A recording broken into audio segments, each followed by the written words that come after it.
Hello, good morning, जोहार। आज तारीख है 10 जून, दिन है सोमवार। समय हो चला है झारखंड की खबरों को जानने का, लेकिन उससे पहले अगर चैनल पे आप नए हैं तो चैनल को सब्सक्राइब कर लीजिए और वीडियो को एक लाइक कर दीजिए। चलिए जानते हैं झारखंड की प्रमुख बड़ी खबरों को। झारखंड में एंट्री मारेगा मानसून। 10 जून से शुरू होगी प्री मानसून बारिश, भरपूर बौछार के आसार। भले ही लोकसभा चुनाव में सीटें अब की बार 400 के पार न हुई हो, लेकिन मौसम विज्ञान केंद्र रांची का अनुमान है कि पिछले वर्ष की तुलना में वर्षा की बौछार होगी और आंकड़ा 1200 मिलीमीटर के पार पहुंचेगा। इस वर्ष मानसून पिछले वर्ष की तुलना में 3 दिन पहले संथाल परगना के रास्ते झारखंड में 15 जून तक प्रवेश करेगा, जबकि 10 जून से राजधानी रांची समेत पूरे राज्य में प्री मानसून वर्षा की बौछार होगी। केंद्र के पूर्वानुमान की माने तो मानसून केरल में प्रवेश कर पूर्वोत्तर भारत की ओर लगातार बढ़ रहा है। बताया गया कि बंगाल की खाड़ी के रास्ते मानसून केरल होते हुए देश के तटीय क्षेत्रों में प्रवेश करता है। झारखंड में मानसून के 15 जून तक पहुंचने की उम्मीद है। समय पर मानसून के प्रवेश से किसानी को बल मिलेगा और कृषि वैज्ञानिकों ने कृषकों को खेती तैयार करने की सलाह दी है। पिछले 3 दिनों से रांची समेत आसपास के जिलों में काले बादल छा रहे हैं। हालांकि 10, 11 और 12 जून को राज्य के निकटवर्ती मध्य भाग यानी रांची, रामगढ़, हजारीबाग, गुमला, बोकारो, खुंटी के साथ साथ उत्तर पश्चिम हिस्से यानी पलामू, गढ़वा, चतरा, कोडरमा, लातेहार और लोहरदगा के अलावा दक्षिण हिस्से यानी पूर्वी और पश्चिम सिंहभूम, सिमडेगा और सरायकेला खरसावां में कहीं कहीं हीट वेव की स्थिति देखने को मिलेगी। जबकि 12 जून को उत्तर पूर्वी क्षेत्र देवघर, दुमका, गोड्डा, पाकुड़, जामताड़ा, गिरिडीह, धनबाद और साहिबगंज में मेघ गर्जन के साथ वज्रपात होने की संभावना है। इसे लेकर येलो अलर्ट जारी किया गया है। झारखंड से अन्नपूर्णा देवी और संजय सेठ को मिली मोदी मंत्रिमंडल में जगह, ताकते रह गए कई दिग्गज, नहीं मिला मौका। प्रधानमंत्री नरेंद्र मोदी ने झारखंड से अन्नपूर्णा देवी तथा संजय सेठ को केंद्रीय मंत्रिमंडल में जगह देकर राज्य में ओबीसी आबादी को साधने का प्रयास किया है। झारखंड की बात करें तो यहाँ भी 55% आबादी ओबीसी की है तथा सभी दलों के एजेंडों में यह समाज अनिवार्य रूप से होता है। अन्नपूर्णा देवी और संजय सेठ को मोदी कैबिनेट में स्थान देकर ओबीसी आबादी में ज्यादा हिस्सेदारी वाले यादवों और वैश्यों को साधने का प्रयास किया गया है। झारखंड में यादवों की आबादी 14% है, जबकि वैश्यों की आबादी 40% है। लगभग 6 माह में झारखंड में विधानसभा चुनाव होना है। इसे ध्यान में रखते हुए यह रणनीति कारगर होगी। कोडरमा संसदीय क्षेत्र से निर्वाचित अन्नपूर्णा देवी यादव हैं। पिछली मोदी सरकार में इन्हें केंद्रीय राज्य मंत्री बनाया गया था। ये दूसरी बार मंत्री बनी है। इस बार इन्हें प्रमोशन देकर केंद्रीय मंत्री बनाया गया है। पिछली मोदी सरकार में इन्हें केंद्रीय शिक्षा राज्य मंत्री की जिम्मेदारी मिली थी। वहीं रांची संसदीय क्षेत्र से लगातार दूसरी बार निर्वाचित संजय सेठ को मंत्री बनाकर यहाँ के वैश्यों को साधने का प्रयास किया गया है। उन्हें केंद्रीय राज्य मंत्री की जिम्मेदारी मिली है। संजय सेठ पहली बार मंत्री बने हैं। झारखंड में शिक्षा विभाग ने बदली स्कूलों की टाइमिंग। अब इतने बजे से संचालित होंगे सरकारी विद्यालय। सरकारी स्कूल 15 जून तक सुबह 7 बजे से 11:30 बजे तक ही संचालित होंगे। स्कूली शिक्षा एवं साक्षरता विभाग ने राज्य में पड़ रही भारी गर्मी और लू को देखते हुए इस संबंध में आदेश जारी किया है। गर्मी की छुट्टी के बाद सरकारी स्कूल शनिवार से ही खुल गए हैं। सामान्य रूप से स्कूलों के संचालन की अवधि सुबह 7 बजे से दोपहर 1 बजे तक निर्धारित है, लेकिन गर्मी को देखते हुए या तो स्कूल को बंद करने या समय में परिवर्तन की मांग उठ रही थी। यह आदेश सरकारी स्कूल के अलावा सहायता प्राप्त गैर सरकारी स्कूलों तथा अल्पसंख्यक स्कूलों पर भी लागू होगा। निजी स्कूलों के संबंध में कहा गया है कि इनके द्वारा आईटीई अधिनियम के प्रावधानों के तहत अपने प्रबंधन द्वारा निर्णय लिया जाएगा। 15 जून के बाद सभी स्कूल पूर्व निर्धारित अवधि अर्थात सुबह 7 बजे से दोपहर 1 बजे तक संचालित होंगे। बताते चले कि विभाग द्वारा गर्मी को देखते हुए 14 मई को कक्षा केजी से 8 के स्कूल सुबह 7 बजे से 11:30 बजे तक तथा 9वीं से 12वीं के स्कूल दोपहर 12 बजे तक संचालित करने का आदेश दिया गया था। इसी बीच स्कूलों में गर्मी की छुट्टी हो गई थी। बदल रही बीएसएन के बंद 42 स्कूलों की तस्वीर व तकदीर। बोकारो स्टील प्रबंधन की ओर से टाउनशिप में संचालित स्कूलों की तस्वीर बदल रही है। बीएसएन के खुले स्कूलों की तकदीर बदल चुकी है, उधर बंद स्कूलों की तस्वीरें भी एक एक कर बदल रही हैं। बीएसएन की ओर से संचालित 9 स्कूलों के संचालन का जिम्मा दयानंद एग्लो वैदिक college trust and management society को दिया गया है। बीएसएन के बंद पड़े स्कूल बिंडिगा, बीएसएल के बंद पड़े स्कूल बिल्डिंग का उपयोग करने की योजना बन रही है। बंद स्कूलों को उच्च शिक्षण संस्थानों को देने पर विचार हो रहा है। इधर बंद पड़े किसी स्कूल में प्रशिक्षण केंद्र खुल गया तो किसी में अस्पताल खुल गया है। कहीं short term skill development centre चल रहा है तो कहीं स्वावलंबन केंद्र का संचालन हो रहा है। मतलब बीएसएल के स्कूलों की पहचान बदल रही है। बोकारो स्टील प्लांट के स्थापना काल के दौरान बीएसएल कर्मियों के बच्चों को गुणवत्तापूर्ण शिक्षा प्रदान करने के उद्देश्य से प्रबंधन की ओर से मूल रूप से 42 स्कूल स्थापित किए गए थे। समय के साथ जैसे जैसे बीएसएल कर्मी और भगवान बिरसा मुंडा को श्रद्धांजलि, कल्पना सोरेन ने एक्स पोस्ट पर कहा, हमारा शीश झुकेगा तो सिर्फ पुरखों के समक्ष। विधायक कल्पना सोरेन ने भगवान बिरसा मुंडा की जयंती पर कहा है कि हमारा शीश झुकेगा तो सिर्फ हमारे पुरखों के समक्ष। भगवान बिरसा मुंडा के बलिदान और संघर्ष ने आदिवासी समाज समेत पूरे विश्व में आत्मसम्मान और गरिमा की भावना को प्रबल किया। आज वे पूरी दुनिया में शोषित और पीड़ित लोगों के लिए प्रेरणा के स्रोत हैं। कल्पना मुर्मू सोरेन ने भी अपने पति व पूर्व सीएम हेमंत सोरेन के एक्स हैंडल के जरिए पुण्यतिथि पर बिरसा मुंडा को याद किया। कल्पना ने एक्स पर 2 पोस्ट शेयर किया है। हर अन्याय के खिलाफ उलगुलान यही पुरखों का रास्ता है। भगवान बिरसा मुंडा उनके दिखाए गए मार्ग पर हम सदैव आगे बढ़ेंगे, तानाशाहों के समक्ष झुकेंगे नहीं। धरती आबा भगवान बिरसा मुंडा के बलिदान दिवस पर सत सत नमन। झारखंड के वीर शहीद अमर रहे, जय झारखंड। दूसरे पोस्ट पर कल्पना ने लिखा कि धरती आबा भगवान बिरसा मुंडा के शहादत दिवस पर सत सत नमन। आपका बलिदान हमें जल, जंगल, जमीन और झारखंडी अधिकारों के प्रति सदैव समर्पित और संघर्ष करने की प्रेरणा देता है। जय बिरसा, जय झारखंड। धरती आबा भगवान बिरसा मुंडा अमर रहे। पति थे एमएलए पर बाजार में बेचती थी सब्जी। 5 सरकारों में मंत्री रही जोबा मांझी। झारखंड की सिंहभूमि लोकसभा सीट से 1.5 लाख से अधिक मतों से रिकॉर्ड अंतर से जीत दर्ज कर जोबा मांझी यहां की नई सांसद चुनी गई हैं। जोबा मांझी ने भारतीय जनता पार्टी की गीता कोड़ो को 1,68,000 से भी अधिक मतों से पराजित किया था। जोबा मांझी के राजनीतिक सफर की बात करें तो 14 अक्टूबर 1994 को गोइलकेरा हाट में जब चक्रधरपुर और मोहनपुर के विधायक रह चुके जल, जंगल व जमीन आंदोलन के प्रेरता देवेंद्र मांझी की हत्या हुई थी। उस वक्त किसी ने नहीं सोचा था कि उनकी पत्नी जोबा मांझी न केवल अपने पति के सपने को साकार करने में सफल होंगी बल्कि राजनीति में स्वयं को स्थापित करते हुए सिंहभूमि की आयरन लेडी बन जाएंगी। मोहनपुर विधानसभा क्षेत्र से 5 टर्म विधायक और 6 बार कैबिनेट मंत्री के पद संभालने के बाद अब जोबा मांझी सिंहभूमि की दूसरी महिला सांसद भी बन गई हैं।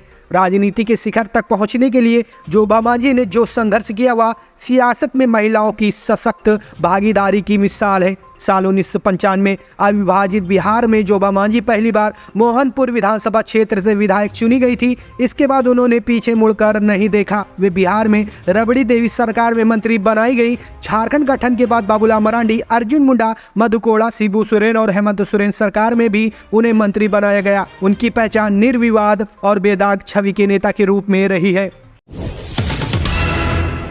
रांची में राज्यपाल सीपी राधाकृष्णन और सीएम चंपाई सोरेन ने भगवान बिरसा मुंडा को दी श्रद्धांजलि। भगवान बिरसा मुंडा की पुण्यतिथि पर झारखंड में जगह जगह पर कई कार्यक्रम आयोजित किए गए। इसी क्रम में रविवार को रांची में राज्यपाल सीपी राधाकृष्णन और मुख्यमंत्री चंपाई सोरेन ने भगवान बिरसा मुंडा को श्रद्धांजलि अर्पित कर उन्हें याद किया। सबसे पहले उन्होंने राजधानी रांची में स्थित बिरसा मुंडा स्मृति उद्यान एवं संग्रहालय परिसर में स्थित भगवान बिरसा मुंडा की प्रतिमा पर पुष्प अर्पित किया। दोनों ने बारी बारी से भगवान बिरसा मुंडा को श्रद्धांजलि दी। इसके बाद संग्रहालय परिसर का जायजा लिया और वहां के प्रबंधन को कई दिशा निर्देश दिए। इसके बाद दोनों कोकर स्थित बिरसा मुंडा समाधि स्थल पर गए, जहां धरती आबा को भावपूर्ण श्रद्धा सुमन अर्पित किया गया। इसके तुरंत बाद दोनों बिरसा चौक गए और वहां पर उन्हें पुष्प अर्पित कर नमन किया। कहीं अंडे के पैसे से तो कहीं उधार के राशन से बन रहा भोजन। झारखंड के सरकारी स्कूलों का बुरा हाल। सरकारी स्कूलों में संचालित होने वाली मध्याह्न भोजन योजना का हाल बुरा है। कुकिंग कॉस्ट की राशि अधिकांश स्कूलों में नहीं है। ऐसे में कहीं अंडा फल के पैसे से मध्याह्न भोजन बन रहा है तो कहीं दुकानदारों से उधार लेकर भी बच्चों के लिए भोजन तैयार कराया जा रहा है। ग्रीष्मकालीन अवकाश के बाद शनिवार को स्कूल खुले तो न्यूज झारखंडी की पड़ताल में यह बात निकल कर सामने आई कि अधिकांश स्कूलों में अंडा फल के पैसे से भोजन बन रहा है। स्कूलों में बताया गया कि 2 माह पहले अंडा फल मद में राशि दी गई थी, लेकिन इस वित्तीय वर्ष में कुकिंग कॉस्ट की राशि नहीं मिली है, इसलिए थोड़ी परेशानी बढ़ी हुई है। अंडा फल की राशि से ही गैस, तेल, मसाला और सब्जी की व्यवस्था की जा रही है। वहीं शिक्षकों की बड़ी परेशानी यह है कि दिन के हिसाब से भोजन तैयार करना पड़ रहा है। मर्डर नहीं हादसा लगे, ड्राइवर की लाश सहित कार को जलाया, कातिल तक कैसे पहुंची पुलिस। झारखंड के दुमका में बीते महीने 22 मई को एक स्कॉर्पियो में एक ड्राइवर की जली हुई लाश मिली। शुरुआत में ऐसा लगा कि स्कॉर्पियो में आग लग गई हो और गाड़ी से शायद ड्राइवर बाहर नहीं निकल पाया। हालांकि पुलिस जांच में कुछ और ही कहानी निकलकर सामने आई है। युवक हादसे का शिकार नहीं हुआ बल्कि उसकी हत्या की गई थी। कातिलों ने इस वारदात को ऐसे अंजाम देने की कोशिश की पुलिस को लगे कि यह हादसा है। दुमका के जरमुंडी में 22 मई की देर रात एक स्कॉर्पियो में 55 वर्षीय मोहन दास की लाश मिली थी। पुलिस की जांच में यह सामने आया कि मोहन स्कॉर्पियो से घर आ रहा था, उसकी पहले गोली मारकर हत्या की गई, फिर सबूत मिटाने के उद्देश्य से इसे एक दुर्घटना का रूप दिया गया। स्कॉर्पियो में आग लगा दी गई जिसमें उसकी लाश भी थी। दुमका के एसपी पीतांबर सिंह खिरवार ने बताया कि पिछले 22 मई को जरमुंडी में सड़क पर एक स्कॉर्पियो के साथ चालक की जिंदा जलकर मौत की सूचना मिली थी। मृतक की पहचान मोहन दास के रूप में की गई थी। फॉरेंसिक टीम ने घटनास्थल पर मौजूद साक्ष्य जुटाए थे। पुलिस को पता चला कि मृतक मोहन दास का अपने ही गांव के रहने वाले कुछ करीबी लोगों से एक जमीन को लेकर विवाद चल रहा था। इसी विवाद में पड़ोस के रहने वाले 3 भाइयों पिंटू दास, राजेंद्र दास उर्फ राजन दास और अरविंद दास ने मोहन की गोली मारकर हत्या कर दी थी। मोहन नोनी हाट में लगे यज्ञ को देखकर देर रात लौट रहा था। इसी दौरान आरोपियों ने गाड़ी को रुकवाकर पहले गोली मारी, फिर पेट्रोल छिड़ककर गाड़ी समेत उसे जला दिया। झारखंड कैडर के आईएएस अफसरों के पास करोड़ों के फ्लैट और जमीन। झारखंड कैडर के अफसरों के पास करोड़ों के फ्लैट और जमीन है। पेट्रोल पंप से लेकर धन संपत्ति से सालाना इनकम 17 लाख रुपए तक की है। आचार संहिता समाप्त होने के बाद आईएएस अफसरों की संपत्ति का विवरण जारी किया गया है। खास बात यह है कि सचिव रैंक के 2 और डीसी रैंक के 11 अफसरों के पास कोई संपत्ति नहीं है। अब तक 142 अफसरों ने कार्मिक को संपत्ति का ब्यौरा सौंपा है। अफसरों की धन संपत्ति देश के कोने कोने में है। मिजोरम, राजस्थान, देहरादून, पश्चिम बंगाल, बिहार, कर्नाटक सहित अन्य राज्यों में इन्होंने धन संपत्ति बनाई है। गिरिडीह, धनबाद, बोकारो सहित 11 डीसी रैंक के अफसरों के पास कोई संपत्ति नहीं है। इनमें नमन प्रियस लकड़ा, माधवी मिश्रा, विजया जाधव, नारायण राव, अंजलि यादव, अन्य मित्तल, वरुण रंजन, नैन्सी सहाय, भौर सिंह यादव, आदित्य कुमार आनंद, नेहा अरोड़ा और अबू इमरान शामिल हैं। वहीं सचिव रैंक के 2 अफसर के श्रीनिवासन और राजेश सिंह के पास भी कोई संपत्ति नहीं है। ये कठपुतली मुख्यमंत्री साबित हो रहे निशिकांत दुबे के बाद अब बाबूलाल मरांडी का सीएम चंपाई सोरेन परिवार। निशिकांत दुबे के बाद अब झारखंड प्रदेश भाजपा के अध्यक्ष बाबूलाल मरांडी ने सीएम चंपाई सोरेन परिवार किया है। उन्होंने कहा कि मुझे सरकार की मंशा ठीक नहीं लगती है, सरकार की नीयत ही नहीं है नौकरी देने की। हेमंत सोरेन और चंपाई सोरेन युवाओं की मांग को अनसुना कर राजनीतिक रोटियां सेक रहे हैं। 5 लाख नौकरी का जुमला देने वाली झाबुआ कांग्रेस सरकार युवाओं के साथ घातक छल कर रही है। युवा शक्ति एकजुट होकर बहरी गूंगी सरकार के घमंड और वजूद को निस्तेनाबूद कर देगी। उन्होंने कहा कि झारखंड ने सीएम चंपाई सोरेन जैसा ऋण विहीन मुख्यमंत्री आज तक नहीं देखा। आलमगीर आलम के भ्रष्टाचार उजागर होने के बावजूद चंपाई सोरेन ने आलमगीर को मंत्रिमंडल से बर्खास्त करने की हिम्मत नहीं जुटाई। ये कठपुतली मुख्यमंत्री साबित हो रहे हैं। झारखंड पार्टी के समक्ष अस्तित्व बचाने की चुनौती। संसदीय चुनाव में 99% लोगों ने नकारा। झारखंड अलग राज्य आंदोलन की बुनियाद रखने वाली झारखंड पार्टी, जिसके कभी बिहार विधानसभा में 32 विधायक हुआ करते थे, उसी झारखंड पार्टी के समक्ष आज अस्तित्व का संकट खड़ा हो गया है। 1952 से 1972 तक खूंटी सुरक्षित संसदीय क्षेत्र में झारखंड पार्टी एक छत्र राज हुआ करता था। उसके उम्मीदवारों ने लगातार जीत हासिल की थी। खूंटी खासकर तोरपा, कोलीबिरा जैसे विधानसभा क्षेत्र में दूसरी पार्टियों के चुनाव प्रचार वाहन तक नहीं जाते थे। वहीं मारंगूम के जयपाल सिंह और बाद में एनी हीरो की एक आवाज जिससे पूरे गांव एकजुट हो जाता था, आज उसी पार्टी के समक्ष अपनी पहचान बचाने की चुनौती खड़ी हो गई है। पार्टी के घटते जनाधार, इसका अनुमान सिर्फ इस बात से लगाया जा सकता है कि इस वर्ष के लोकसभा चुनाव में झारखंड पार्टी 1% लोगों का ही समर्थन पाने में बुरी तरह विफल रही। इस संसदीय चुनाव में झारखंड पार्टी का प्रदर्शन सबसे खराब रहा। पार्टी उम्मीदवार को 1% से भी कम वोट मिले। झारखंड पार्टी को नोटा से भी कम मात्र 8,532 वोट मिला, जबकि 21,919 मतदाताओं ने नोटा का बटन दबाया। झारखंड पार्टी जमानत भी नहीं बचा पाई। निर्दलीय चुनाव मैदान में उतरे बसंत लोंगा को झारखंड पार्टी से अधिक 10,755 वोट हासिल हुआ। इसका सीधा अर्थ है कि क्षेत्र की 99% से अधिक लोगों ने झारखंड पार्टी को नकार दिया है। झारखंड में 10 लाख रुपए का इनामी नक्सली गिरफ्तार, पुलिस ने बिछाया जाल। गुमला पुलिस ने भाकपा माओवादी के 10 लाख रुपए के इनामी सब जोनल कमांडर शंभू गच्छू उर्फ रवि गच्छू को गिरफ्तार कर रविवार को जेल भेज दिया। रवि गच्छू का घर चतरा जिले के टंडवा थाना स्थित हामू सारंडू गांव है।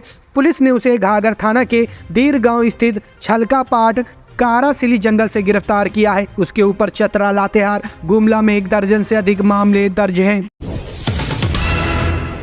बदल रही बीएसएल के बंद 42 स्कूलों की तस्वीर व तकदीर। बोकारो स्टील प्रबंधन की ओर से टाउनशिप में संचालित स्कूलों की तस्वीर बदल रही है। बीएसएल के खुले स्कूलों की तकदीर बदल चुकी है, उधर बंद स्कूलों की तस्वीरें भी एक एक कर बदल रही हैं। बीएसएल की ओर से संचालित 9 स्कूलों के संचालन का जिम्मा दयानंद एग्लो वैदिक college trust and management society को दिया गया है। बीएसएल के बंद पड़े स्कूल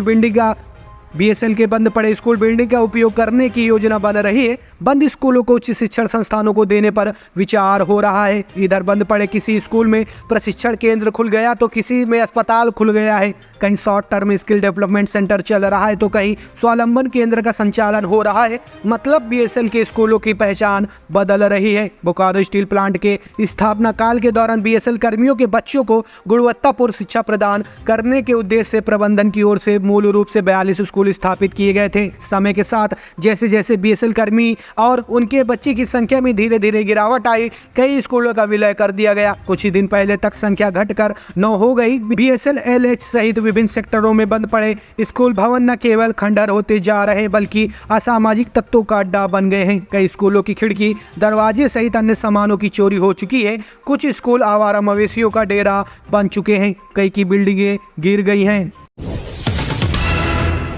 बहन से छेड़खानी का भाई ने किया विरोध तो घर में घुसकर की मारपीट। बहन के साथ छेड़खानी का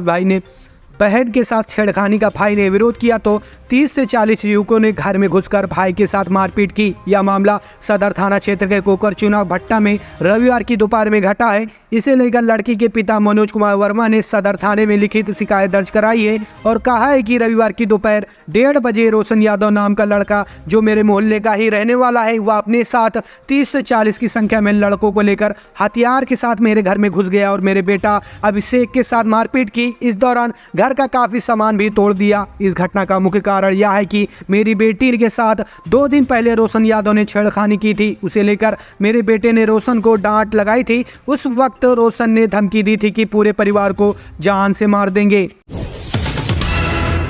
पश्चिम सिंहभूम के सिंका पानी में पुलिस ने नक्सल कैंप को किया ध्वस्त। बड़ी मात्रा में हथियार बरामद। नक्सलियों के विरुद्ध चलाए जा रहे अभियान में पुलिस को कल बड़ी सफलता मिली। अभियान के दौरान पुलिस ने टोंटो थाना क्षेत्र के रेंगड़ा हाथू व तुमका हाका के बीच सिकरपी के जंगल में नक्सली कैंप मिला। पुलिस ने कैंप को ध्वस्त कर बड़ी मात्रा में हथियार बरामद किया। आपको बता दें कि प्रतिबंधित भाकपा माओवादी नक्सली संगठन के विरुद्ध विगत 10/10/2023 से जिला police, Jharkhand Jaguar, cobra battalion व सीआरपीएफ द्वारा कोल्हान के जंगलों में अभियान चलाया जा रहा है। भाकपा माओवादी नक्सली संगठन के शीर्ष नेता मिसिर बेसरा, अनमोल मोछू, चमन कांडे, अजय महतो, सागेन अगरिया, अश्विन अपने दस्ते के सदस्यों के साथ सक्रिय हैं। माओवादी के विध्वंसक कार्य को रोकने के लिए उनके खिलाफ लगातार अभियान चलाया जा रहा है, जिसमें पुलिस बल को अब तक कई सफलताएं मिल चुकी हैं। इतनी बड़ी मात्रा में हथियार व सामान बरामद होने से पुलिस की बड़ी सफलता के तौर पर देखा जा रहा है।